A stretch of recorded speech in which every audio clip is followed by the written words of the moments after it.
Hebreos capítulo 11, versículo 23 en adelante. Dice así: Por la fe Moisés, cuando nació, fue escondido por sus padres durante 3 meses, porque lo vieron hermoso y no temieron el decreto del rey.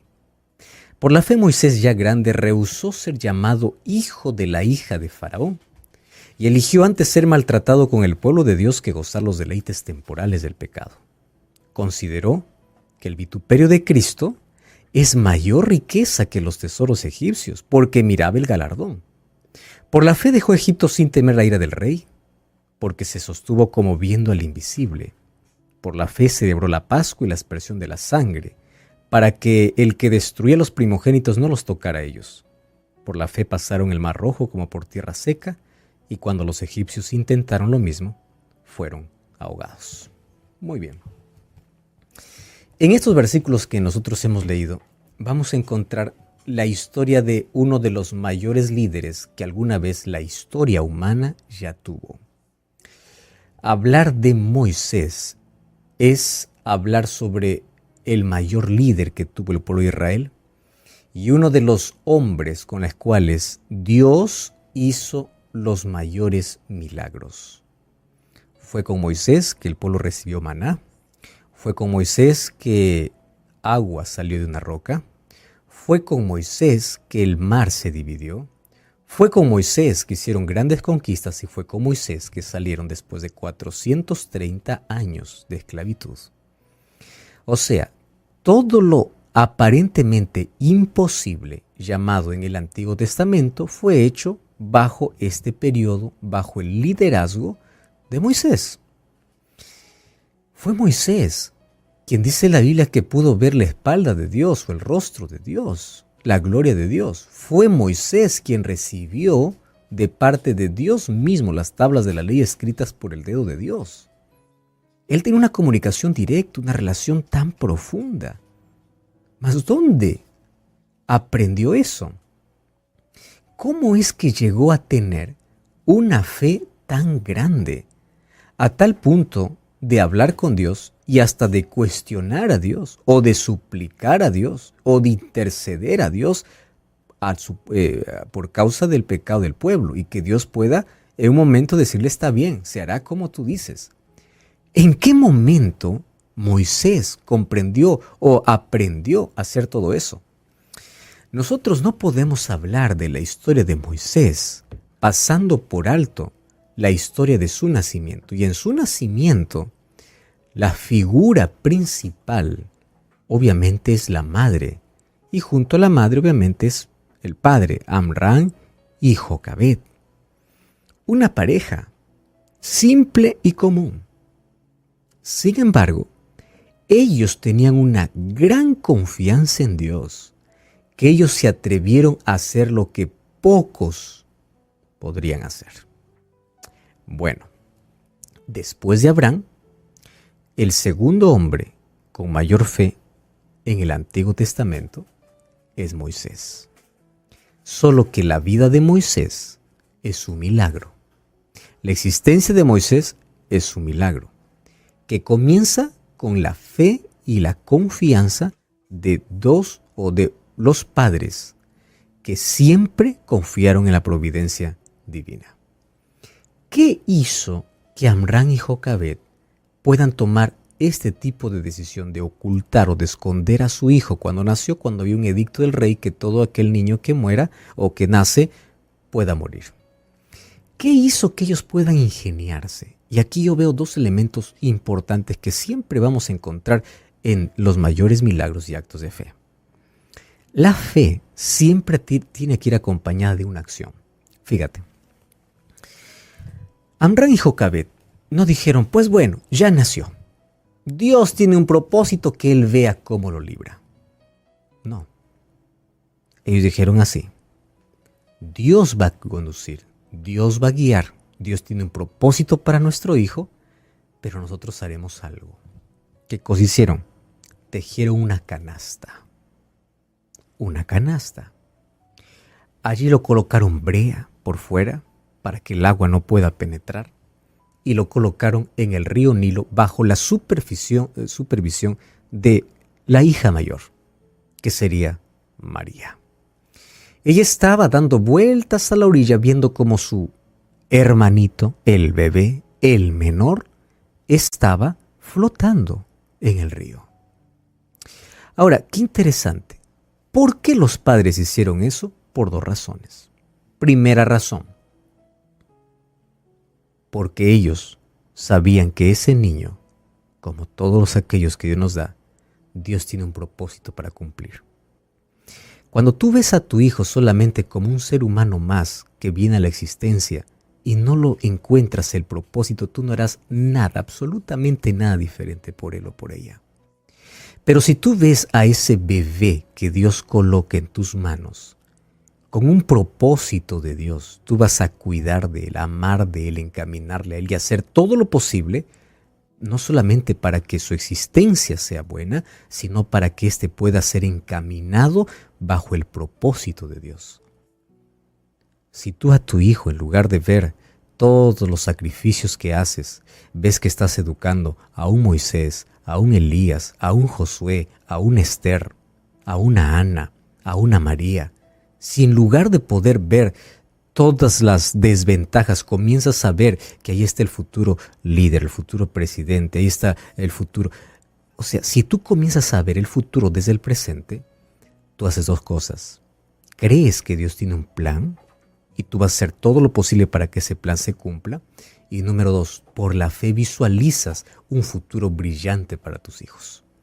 Sin embargo, hay muchos que solamente tienen hijos y traen a la existencia, pues bueno, allí que sobrevivan, allí que avancen, allí solitos descubrirán.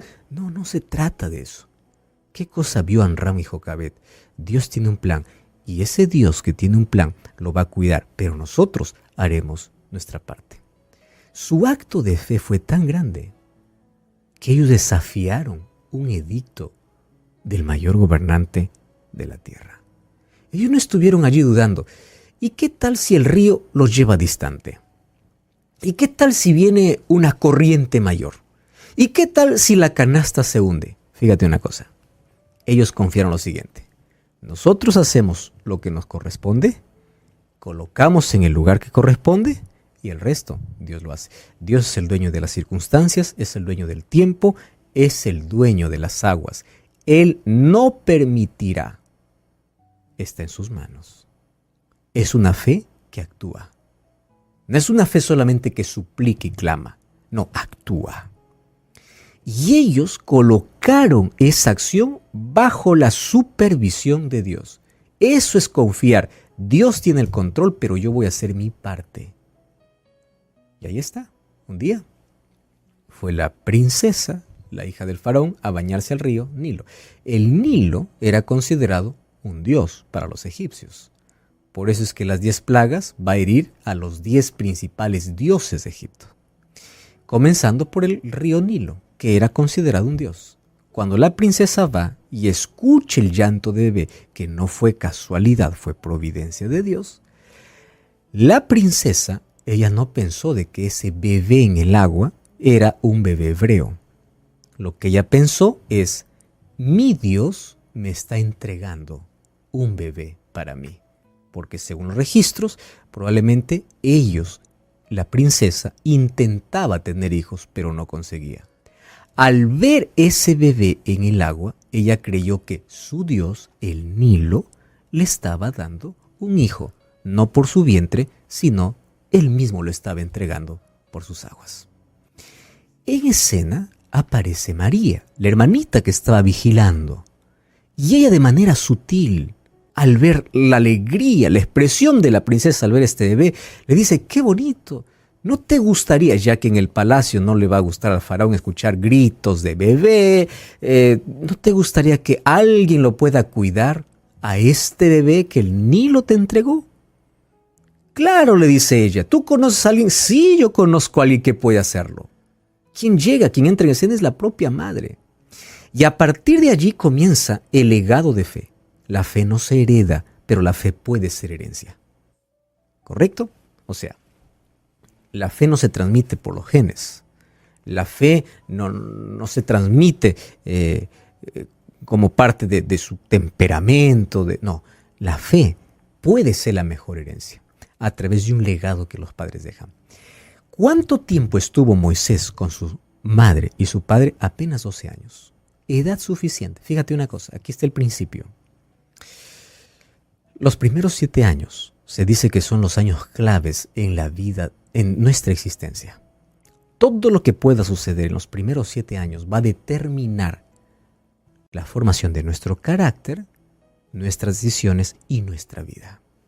Si en los 7 primeros años no hubo atención, no hubo educación, no hubo principios, no hubo corrección, no hubo nada, después él puede tomar sus propias decisiones, puede encaminarse de manera correcta, no significa que está determinado al fracaso, no.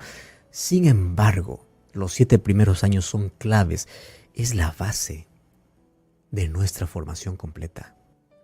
Bienaventurados los hijos, donde los 7 primeros años los educan, los abrazan, pasan tiempo, les enseñan de Dios, les enseñan a confiar en Dios. Moisés es la evidencia que 12 años fueron suficientes como para poder enfrentar todo lo que iba a vivir en el palacio. El palacio nadie temía a Dios, lleno de idolatría, comida del rey, imagínate lo que había. Pero él fue allá seguro de quién era. 12 años suficientes para poder crear la identidad de alguien que sería el mayor líder de Israel. Suficientes, no necesitó más. Imagínate la dedicación, la renuncia que tuvo esta madre y el padre obviamente también acompañando allí para poder educar. Tenía apenas 12 años para encaminarle bajo el propósito que Dios tenía para él. ¿Cuántas veces Moisés escuchó la historia de lo que sus padres hicieron y de cómo Dios lo libró? Eso le afirmaba en su corazón de que había un plan para su vida. Cuando él creció, comienza ahora él a dar evidencias de su fe. Y hoy quiero repasar contigo de manera brevísima 5 elementos de la fe de Moisés. Aquella fe que desarrolló desde casa. Primer elemento. Comienza diciendo el versículo 24 que es una fe que rehusó. Dice, por la fe rehusó. ¿Qué cosa es lo que rehúsa Moisés? Ser parte de la familia real. Moisés pudo haberse encantado con la idea de que él sería el próximo príncipe de Egipto. Mas la pregunta es, ¿por qué rehusó? Se cuenta que la princesa que encontró a Moisés probablemente tenía el nombre de Hatshepsut, que era la única hija del faraón Tutmosis I, que ella no tenía hijos, y al adoptar a Moisés, la corona real iba para la cabeza de Moisés si es que éste hubiese permanecido en la casa del faraón. Pero el primer elemento que yo encuentro de fe es que él rechaza privilegios para vivir otra vida. A ver, vamos a ver aquí. Este es un asunto. ¿Qué tipo de persona puede rechazar un privilegio tan grande como la corona real por vivir una vida de siervo, de servidumbre? ¿Qué tipo de persona hace eso? Por eso el primer elemento de fe es la fe que rechaza o rehúsa privilegios porque descubre mayores. Eso es fe. Sus ojos miraban la gloria de Egipto, pero en su mente había un propósito mayor. Mayor que la gloria de Egipto. Número 1, una fe que rehúsa. Número 2, una fe que elige. Mira el versículo 25, 11:25.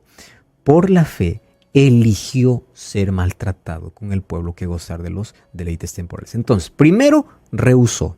Número 2, eligió. Muy bien. ¿Qué cosa es lo que elige? ¿Quién elige en esta vida el maltrato antes que la gloria humana? Esto parece ilógico. Mas ¿por qué es que él elige ser tratado como siervo antes que ser el próximo príncipe? Porque fíjate, allí luego vamos a descubrir, dice que él prefiere ser maltratado con el pueblo de Dios que gozar de los deleites temporales del pecado. Él sabía que la gloria y la corona que probablemente él iba a heredar iba a ser temporal. Pero la promesa que Dios había hecho para su pueblo a través de Abraham era una promesa mayor. Así es que entre lo que Dios prometió y todavía no recibió y aquello que tenía palpable, él elige lo que no ve. ¿Qué es esto? Fe. La fe elige lo que no ve, rechazando la gloria que ve, porque considera que lo que Dios ofrece es mayor que aquello que está viendo. La fe va más allá de lo que nuestros sentidos puedan tocar, palpar, oler, sentir. Más allá. Él podía tocar el oro, él podía ver los placeres, los deleites, pero él dice no, Dios tiene algo mucho mejor que eso. Entonces, número 1, rechaza. Número 2, elige. Número 3, ¿qué cosa es lo que considera la fe? Versículo 26. Consideró que el vituperio de Cristo es la mayor riqueza que los tesoros de Egipto. Wow, esto es interesante. La fe te lleva a mirar más allá del presente. ¿Qué cosa es lo que ve Moisés? Que en Cristo hay más riquezas que las riquezas de Egipto. ¿Lo podía ver con sus ojos físicos? Claro que no. Era solo por la fe. Moisés tuvo por mayores cosas los tesoros del cielo que los tesoros del faraón. Y tú sabes que la riqueza de Egipto era tremenda. En 1992 se hizo una excavación. Después de 6 años allí trabajando para poder sacar algo, se descubrió la tumba de Tutankamón. Esa tumba había estado sellada por más o menos 3.500 años. Finalmente, al ser descubierto, se reveló el oro que tenía aquel sarcófago fúnebre. ¡Wow! La máscara de oro tomada de la tumba era uno de los más bellos del mundo. El cuerpo de este faraón fue encontrado en uno de los sarcófagos más grandes. Dentro, lleno de oro. ¿Para qué? Bajo un cuerpo inerte, inservible, que no sirve para nada. La tumba apenas representaba un poquito de la gloria de Egipto, pero Moisés y Tutankamón, que vivieron más o menos a un siglo de diferencia, Moisés muestra de que el oro que él miraba, él sabía que era un oro que por más tiempo que brille y dure, un día iba a acabar enterrado. Mas el mayor oro que Dios ofrecía para él era la herencia eterna. Y él, por la fe, elige a Cristo que los tesoros terrenales. ¿Qué cosa hace la fe? Rechaza ciertos privilegios por los privilegios celestiales. ¿Qué cosa es lo que hace la fe? La fe hace una elección. La fe considera qué cosa es lo mejor para su vida. Me enseña a ver más allá de lo que en el presente veo. Y ahí viene el cuarto elemento, versículo 27. Allí dice que Moisés perseveró mirando lo invisible, porque tenía puesta la mirada en el galardón. O sea, Moisés no actuaba solamente, porque yo considero, yo creo. No, él sabía que había recompensa y la recompensa era segura, era eterna y era superior a todos los privilegios temporales. Y el versículo 27 señala que por eso él renuncia a Egipto. O sea, él tenía la decisión de abandonar el palacio aún cuando no hubiese cometido ningún error como el que nosotros ya sabemos por el cual huyó. La decisión ya estaba tomada. Él no sería el próximo príncipe. Él abandonaría Egipto. La decisión estaba tomada. Y finalmente vemos que la fe, el quinto elemento, es una fe que obedece.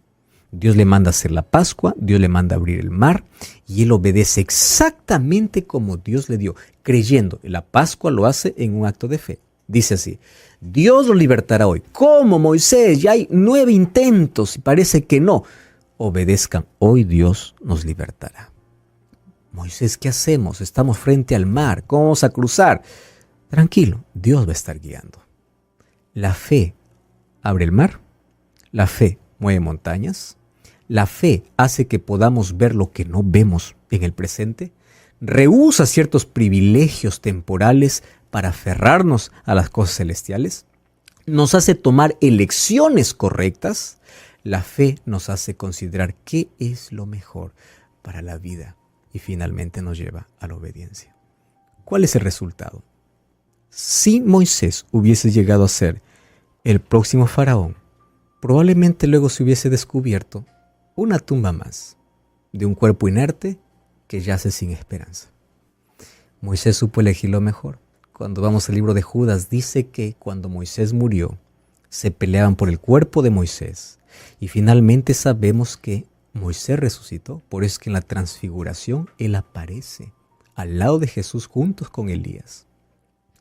Ahora fíjate, él eligió lo eterno. Ahora Moisés está vivo. Dios se lo llevó al cielo. Y él está gozando de los deleites eternos, porque los temporales acaban. ¿Cuál será tu elección? Podemos hoy elegir lo mejor para la vida. Ora conmigo. Gracias, Señor, por tu palabra. Enséñanos a ver más allá del presente y a elegir correctamente, confiando en tus promesas, que por la fe podamos ver a Cristo como superior a cualquier deleite temporal. En el nombre de Jesús. Amén.